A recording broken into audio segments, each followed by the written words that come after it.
The narrative surrounding the 2025 NFL Draft is that there's a lack of blue chip talent at the top of the board, especially at positions where we've seen some generational classes in recent years, like quarterback and wide receiver. And discussions will continue through April on which quarterback Tennessee should pick at number one, and if Cleveland should make a quarterback selection at number two. But as you make your way further into the top 10 and even into the mid to late first round, there's going to be defensive players that jump off the board. And without a doubt, the 6'2", 245-pound linebacker slash edge from Georgia, Jalon Walker, will be at the top of those lists. And just before we talk about that, make sure you guys like and subscribe so you never miss another NFL draft video. This past season, Walker was one of the most versatile defensive weapons in all of college football. And when you're looking at guys at the top of a draft class, you're looking for traits that set them apart.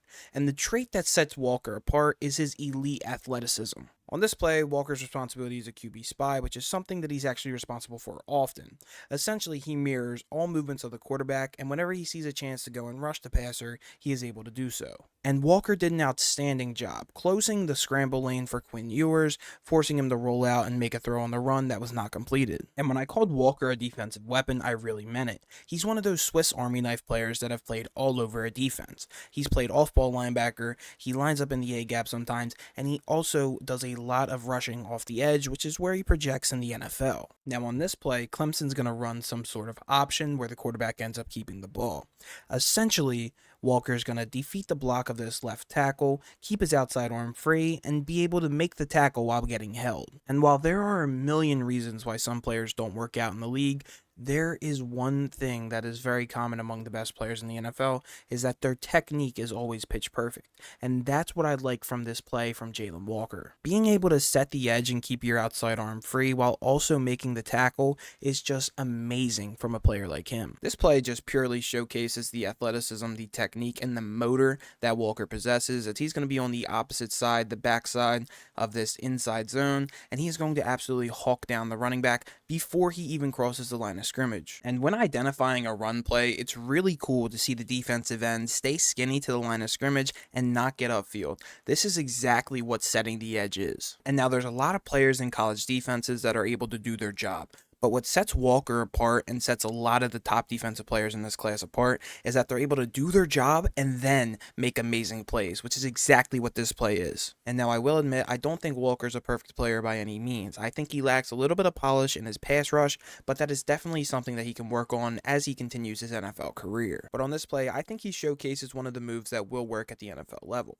He gets stabbed by the right tackle, and what he does is he rips his arm through and he actually pushes off the hand of the offensive lineman, which was actually on his face mask, and he is able to work around the edge, bend, and get to the quarterback, forcing a throwaway. But I think this play was called back and determined a sack. And while this still is definitely not the best technique from the right tackle, especially when dealing with someone as athletic as Walker, it definitely can be seen that Walker does have some pass rush moves that could translate to the next level, and I think will translate to the next level. And now earlier when I was talking about that he lines up all over the field, this is what I was talking about when I said he lines up in the A-gap. This allows Walker to rush against guards and centers as opposed to tackles from the edge. Walker swipes the hands of the offensive lineman, leaving him absolutely off balance, making him look silly, and turns into a heat-seeking missile trying to get Jalen Milroe. And while I do stand by that I don't think that Walker has the most polished pass rush arsenal, I do think that the rip dip and this swipe is definitely a good start, and I'm excited to see what more he can develop at the NFL level. On this play, Walker's going to start from off-ball linebacker. He's eventually going to become a delayed rusher. Arch Manning does end up throwing a little pump fake, which does get Walker a little bit off balance, but he's eventually able to recover and still make a play on the quarterback, forcing the incompletion. Another play here against Texas from the off-ball linebacker position. This is a stunt by Georgia that gets Walker eventually defending the edge,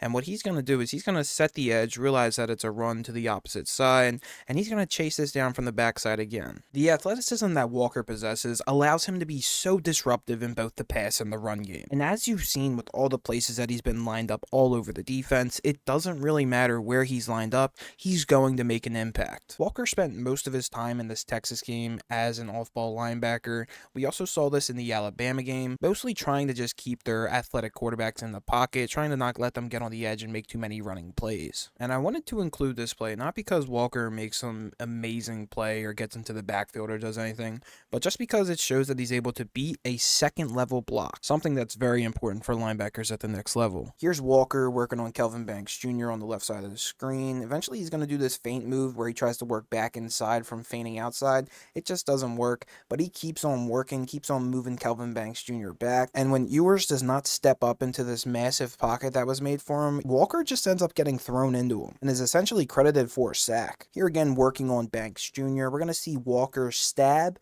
and when there's pressure on Ewers here, he decides to escape, and he escapes right into Jalon Walker, who kept his hands free and eventually got Banks' hands off of him so he can make the tackle. Walker's going to be here at the bottom of the screen, got him circled. He's actually going to drop into coverage here. It looks like George is in some type of cover 3 buzz with the linebackers playing the flat, and he's going to get to the flat, realize that the ball is thrown inside. He's going to go to the guy who has the ball, and he's going to end up making the tackle. We've seen so far in this video a guy rush from the edge and beat college offensive linemen to the outside. We've seen him absolutely make guys look silly on the interior, and now he's dropping into coverage, reading and reacting to the quarterback and making plays down in the second level of the defense. And this final play is going to be a culmination of everything. We're going to see him start at off-ball linebacker. He's going to be in a QB spy on this play. He's going to walk up to the line, see that Arch Manning starts to roll out to the right, and he is going to absolutely hawk him down, catch up to him, and throw him down for a sack. Just showcasing the world-class athleticism that we've been talking about all video. And to sum it all up, Walker is just a damn athlete that can get it done everywhere on a defense, and that's why I think he's going to be one of the top 5 players in this upcoming NFL draft. Thank you to everyone watching. Make sure you guys stop and like the video and subscribe if you want to see more draft content. Thank you. I'll see you all in the next one.